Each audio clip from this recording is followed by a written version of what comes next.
Hello and welcome to Civics. My name is Michael Shea. I'm the host for this episode of Civics. On this program, we've been talking to people that are involved in their community, volunteering and doing other things to make the community a better place to live. But there's an expression to think globally and act locally. And a lot of times when you're involved at your community level, you're helping respond to a disaster or conflict situation around the world, helping to raise money or raise awareness.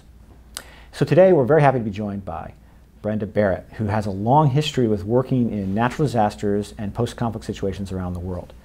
Brenda, thanks very much for coming on the program. Thank you for having me. It's good to be here. Thank you. Now, what was your first time you worked overseas in this sort of situation? It was 1993. I was a graduate student at the University of Cape Town studying African politics, and I had come from the United States in San Francisco, and I was working for the ACLU there. And I decided that I had maybe some skills to offer the ANC Women's League in the run-up to the first free and fair elections. So that was my first experience in a developing country at a time of political transition and working with mobilizing communities around a political cause.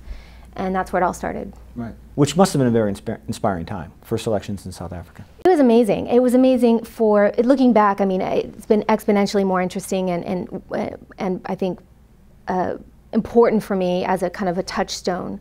But politically, it was also really important because at the time I was there, elections hadn't been announced yet. They subsequently were. The ANC was a liberation movement. It later became a political party. And as the Women's League, we were trying to enfranchise black women into a voting process none of them had participated in their whole lives. So yeah, I mean, it was amazing. And it was also a very difficult time. People lost their lives. There was a basically low-level civil strife throughout the transition period.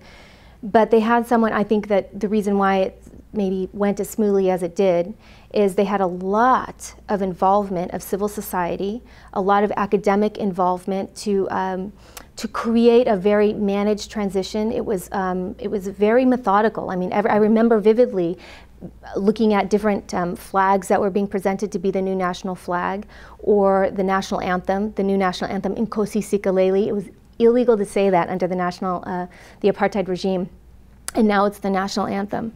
And you also had robust campaigning from all political parties around the country. For the first time, it was legal. Yeah, you had Nelson Mandela, who's an amazing man, without a doubt. And so I know that it's been a very difficult transition, you know, to model, you know, transitions after, because not every country has a Mandela. Right. But yes, I would say obviously it was a remarkable experience. So since then, you've worked in a number of different countries, either post-conflict or natural disaster, basically the sort of relief that the international community tries to provide. Do you think in the 20 or so years you've been doing this, has the international community become more responsive to these situations? Yes, I mean, I think definitely. I think you see that because we're so much more connected. People know more now, right? Individuals know more, individuals participate more. You see because of mobile money. For example, after the earthquake in Haiti, so many people just texted money to give, to provide relief. So individuals know more, governments know more, but there's also a changed global environment where when something happens to one country, it doesn't stay in those borders at all anymore, right? So I think there's an imperative, there's an awareness, there is responsiveness. I think there is more in a kind of a post-Cold War world. We think about things a little bit differently. I think there's a humanitarian element to some of the work, but a lot of it is national, like state interest. And so yes, responsiveness. Effectiveness, that's a different question. Okay, so my next question is, to what I guess there have been more resources committed and more countries involved in because, as you said, we're getting more responsive. But is it getting more effective in most cases? Or what is your sense of the overall trend? Well, I think that's the $64 million question, right? I mean, or often $billion question. Or right, or trillion. Or trillion. Exactly. Name it. I mean, it's gotten, yeah, the stakes are higher. Right. The costs and the consequences are higher. I think that I've seen successes, but I've also seen where the aid provided or the assistance provided has caused more problems. Because if aid is being provided, I mean, if we're talking the result of a natural disaster, right, or human-made disaster, they're different. I mean, if you're talking about human-made war, people in those environments tend to deal with assistance differently, right? But if you are a victim of an earthquake or a tsunami or a cyclone or whatever, assistance that's being provided and your expectations for it are very, very different.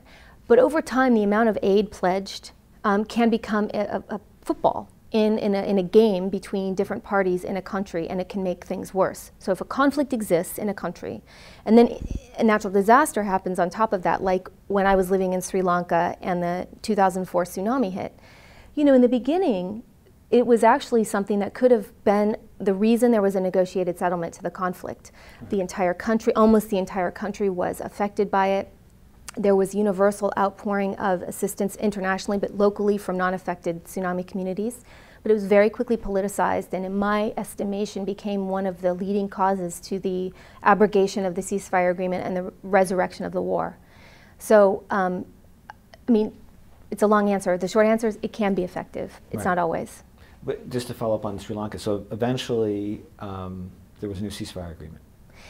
When the tsunami happened that time, there was an extant ceasefire agreement. Right. It was very loosely abided by the Tamil Tigers and the government. There was a monitoring mission, and they would monitor the ceasefire itself, and there were violations on both sides. So it was loosely in place when the tsunami hit. But the government officially abrogated it a few years later, and that's when the war started again, full-scale fighting. Right. And then the war ended. Right, that's what, okay. Well, the fighting stopped. I don't want to say the war ended. The government declared victory because they annihilated the Tamil Tigers, Right. but the root It was a military solution, not negotiated, not Right. something that deals with some of the root problems. Right. It's also, in different situations, the ability of a community to absorb refugees, to do these different, to react to the disaster makes a big difference. You've worked in Libya. And so what are some of the things that happened there and what did you see in terms of aid? Libya is a great example of a country where, I mean, we talk about all the problems that exist, but I think it's intellectually and actually politically, in terms of policy making, very interesting and important to also look at where problems don't exist where we think they should. Libya is a great example, and Tunisia, by the way, right? Because the Libyans who left the conflict went to Tunisia by and large. And Tunisia at that time was a country that was, you know, recovering from the fall of Ben Ali, which was, I think, a good thing overall, but in a period of transition, high unemployment. They didn't have the infrastructure to absorb a lot more, but you wouldn't have thought, but they did. So the Libyans who came out of Libya, the refugees that went into Tunisia, they either were very, very wealthy, and they went up to Tunis and lived in hotels, or they were middle class or poor, and they were absorbed into families mostly in the south. And that's a very good example of a case where the international community, I think, has learned lessons about how to provide for refugee assistance. A camp situation is a bad situation. You don't want people in camps for a variety of maybe obvious reasons, but some of them are not as obvious. So what happens is, in the case of Tunisia, Libyans came out, lived with families. The international community provided vouchers to those families to subsidize the cost of the food, electricity, water. The schools were able to absorb some of the children so they could continue learning. So it didn't hugely disrupt the region. Inside Libya, on the other hand, I was in Benghazi a month before the first IED went off in front of the consulate, which was, we now know, that was May, June, and then in September there was the awful attack. That felt very personal because, you know, Libya is actually generally very pro-U.S. and they appreciated the assistance that we provided, in particular Ambassador Stevens, and what a champion and an advocate he was for the civil society and the opposition in Libya. But, you know, after the attack on the consulate, there were many civil society organizations that were standing in support of the U.S. and against what had happened. And everyone who saw the paper saw signs. Those were all many of them we know that were USAID grantees who received direct assistance from USAID to bolster civil society in the transition, to make sure that, you know, democracy really does take hold all over the country and not just something that stays in intellectual exercise in Tripoli. So, but Libya was a well-off country, and it had, it's very resilient because it had a lot of intellectual resources, a lot of financial resources. It had literally a lot of infrastructure. So it started off better than a lot of other countries. Right, and had the connections, family connections in Tunisia. It had the regional, it could absorb, right. Was Libya, the situation in Libya, was it typical of most situations? Were there a wide range of international organizations and governments, and was the UN involved? What's the typical lineup in these kind of situations? Well, it's tough. When there's active conflict, it's actually difficult to be there. When there's active conflict, when there's fighting and shelling. So usually the stance of a bilateral donor, that means a government to government, the US government or the British government, they would have almost nobody in country. It's too risky. They would probably have 1 or 2 people. They would have to wait for the fighting to stop. If there are military assets dedicated to help one side or the other, those people would be there representing maybe their country. Yes, usually the UN is there. Some agencies of the UN would be there, and the role that they would play at that moment would depend on what's happening. The UN works in a capacity building fashion with a government. So if the host government isn't their natural counterpart, they're in trouble. It's tough to work. Yeah, yeah. So they're always, and every government is there because the host government has let them be there. Right. They've signed some agreement. So in a period of that kind of transition, it's always difficult. What is the legal framework by which you're allowed to be there? Who are the people who can legally be there? Do they get visas or not? What is their status when they're there? What's their status when they're there? What are they doing? What kind of assistance are they providing? How can you be sure they're not providing assistance to the enemy? Have they identified the enemy? Is everyone agreed to who that is? So there is usually some kind of assistance trickling in, and it's either from one of those agencies through a local partner, that could be a local NGO, or it could be that the agency itself has set up they've decided there's enough security for its people to provide some kind of assistance. Certainly if there's like a camp refugee situation, they would have people, they would work as much as possible with these local large agencies are counterparts. the nonprofit NGOs that people are familiar with. It's yeah, so there's the United Nations agencies are of course the ones that we know about mostly. I worked for UNHCR, the UN Refugee Agency, UNICEF. We know UN OCHA, which coordinates it. Those are the big ones that are usually always there. But then you get large international NGOs like Save the Children, Oxfam, CARE, Mercy Corps.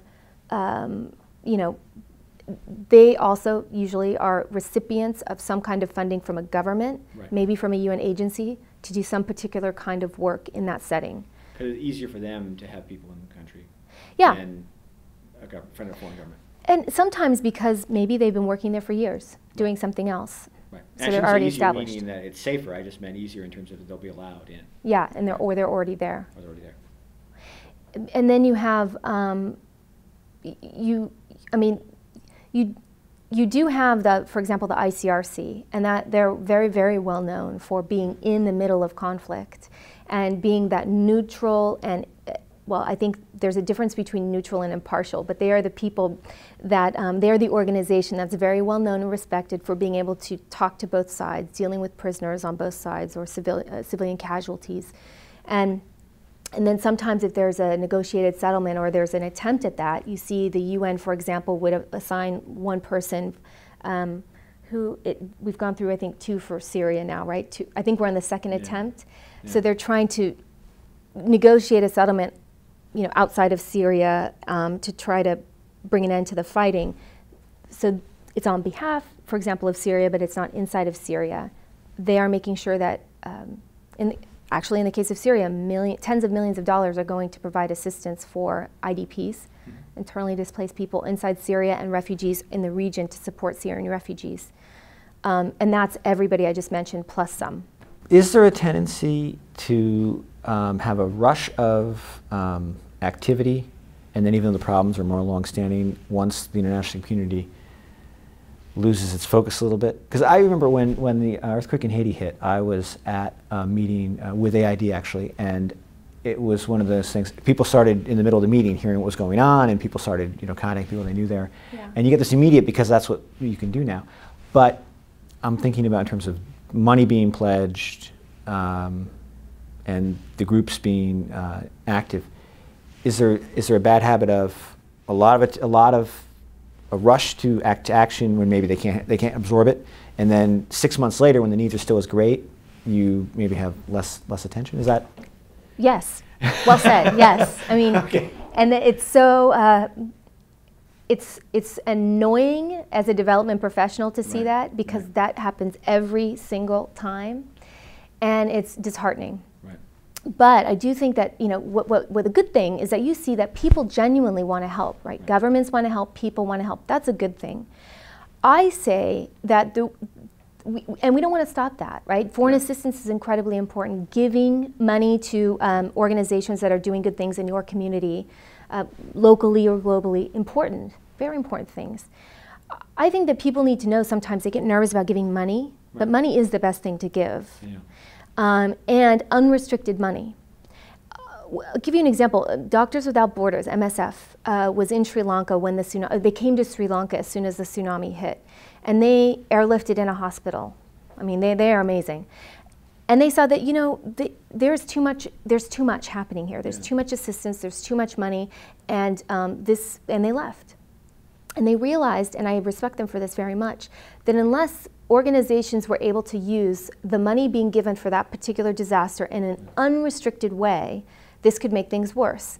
And that, I go back to that example because I was living there and I know it well, but it's emblematic of the problem. Mm-hmm. There were pre-existing problems in that country before the tsunami happened, just like Haiti. We all know pre-existing problems. Right. Unfortunately, the money donated in that, you know, frenzy, the 48, 72 hours afterwards, all gets assigned to earthquake assistance. Well, what about the people who were poor and in need of assistance in the first place, and who are living maybe unaffected by the earthquake itself, literally across the street? Right. Legally, you can't help them, and it becomes a problem. Right. And I have seen that in so many countries around the world.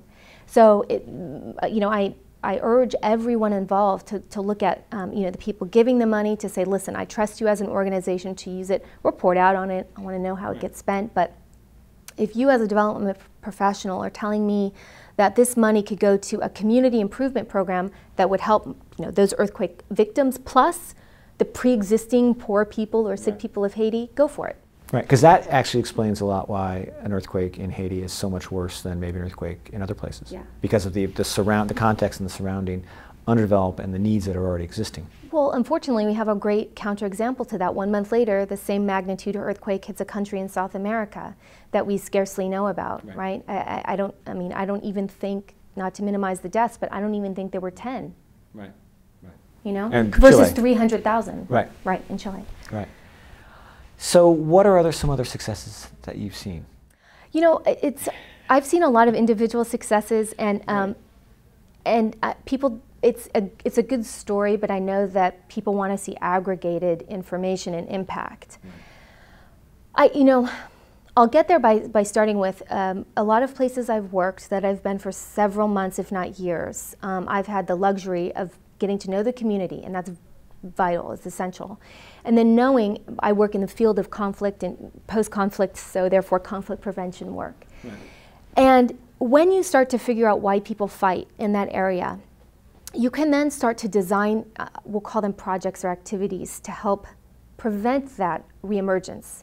So a lot of places I've worked, natural resources or the competition over them is the trigger for a conflict. In dry season, it's no wonder where there is a lot more local level fighting in places, because if I have access to a well here to irrigate my crops, but it stops here and then this community down here doesn't get it, well, they get angry.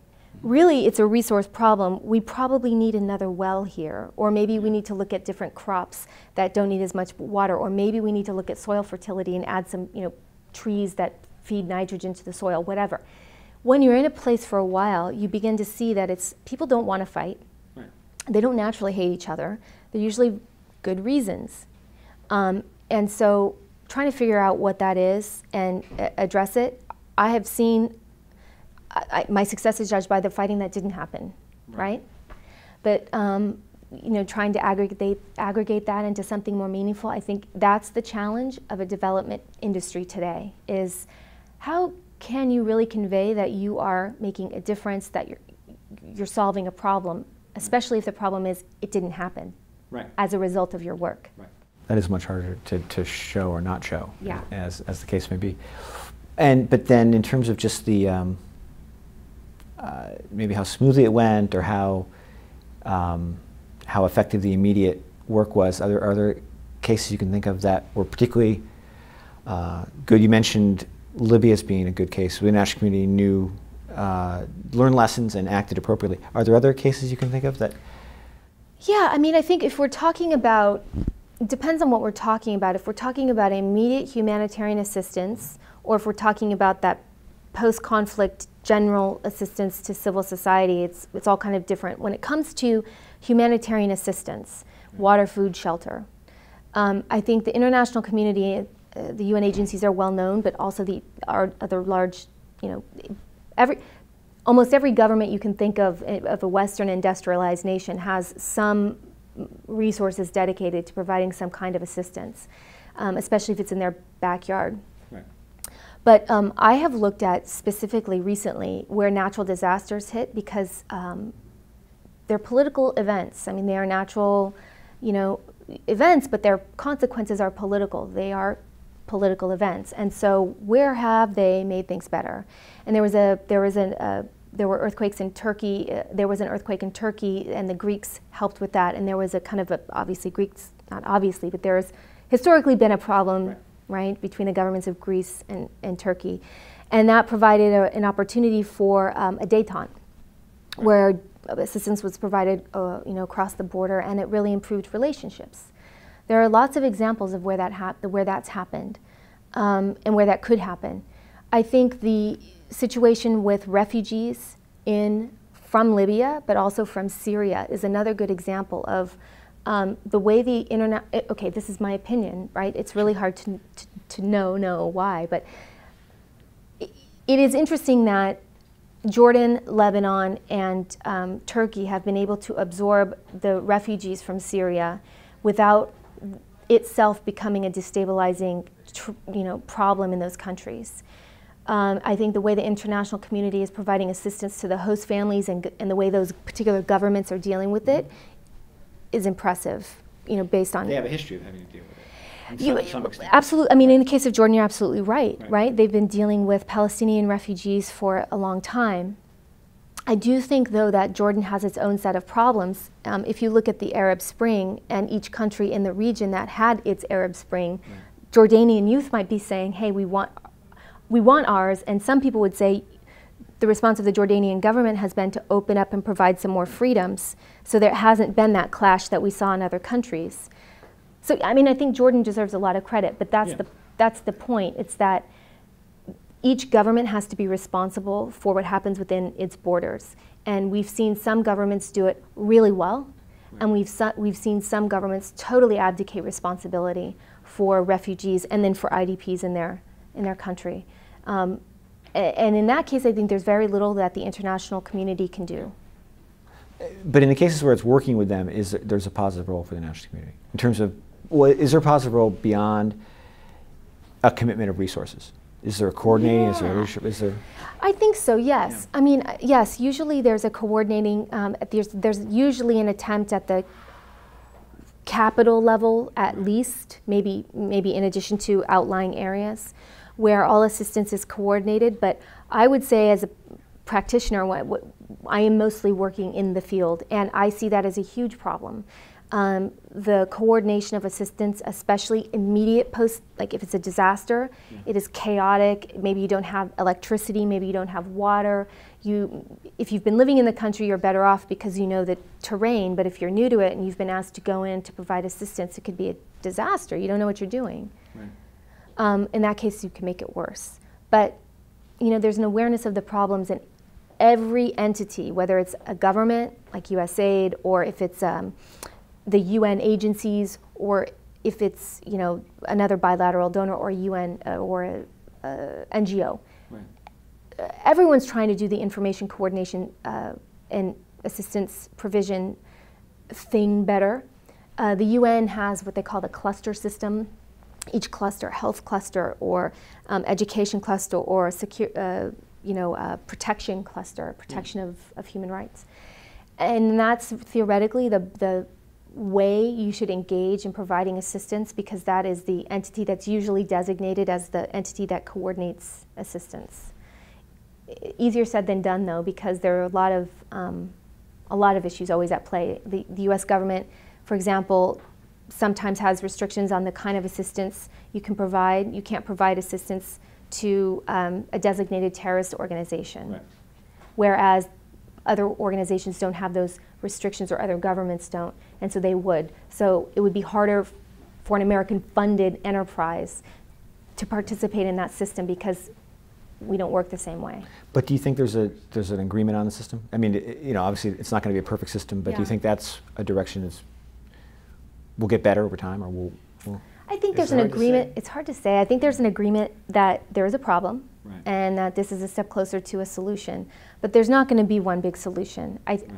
I still think there is a difference between humanitarian assistance and transition assistance and long-term development. And those, so every entity that's there is there for a different reason, and that means they have to go about things in a different way. Some organizations will measure their success simply by the amount of assistance they've handed out.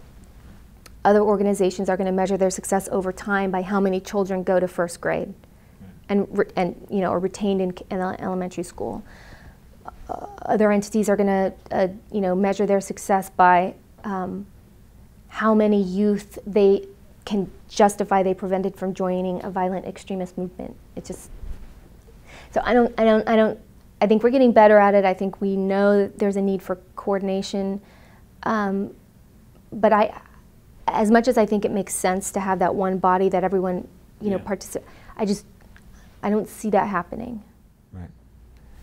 What, you've been doing this for 20 years. Yeah. What keeps you going? What gives you hope? Yeah, that's a good question. I love what I do. I have never even thought twice about it. I love what I do. There must be in situations where you are, small successes on the way that keep you going. You know, it's funny. There are. I mean, I think it comes from, I grew up in a very small town in Southern California, and I think it started with, there has got to be more out there than this, right? So then it's a feeling of ownership, but not as it's mine, but just, I can't be okay. I mean, this sounds so Pollyannish. Right. That's how I feel. I can't be okay if we've been very lucky in the States. I've been very lucky. So I can't be okay with it until I can help it be okay, you know, for others. And because I can, you know, I think that those who can ought to. Right. And so I think motivating me, there's a difference between motivating and inspired for me. Motivating me is the stuff that's wrong. It's the people who are mean. It's the, you know, it's the governments who are not responsive to their people. It's the injustice. I feel angry. And then there's the inspiration, and it is those, you know, those small stories, or, you know, I can think of 100 of them, and it's now, after doing this for so long, I'm in a position where I can be a little bit more effective. And yeah, I've never thought about doing anything else. It's what I do. All right, well, you keep doing it. Thanks. I do want to thank our volunteer crew here at Arlington Independent Media. They've been great. But most of all, I want to thank Brenda Barrett for working so hard to make the world a better place. Thank you, Michael. Thank you. It's a pleasure.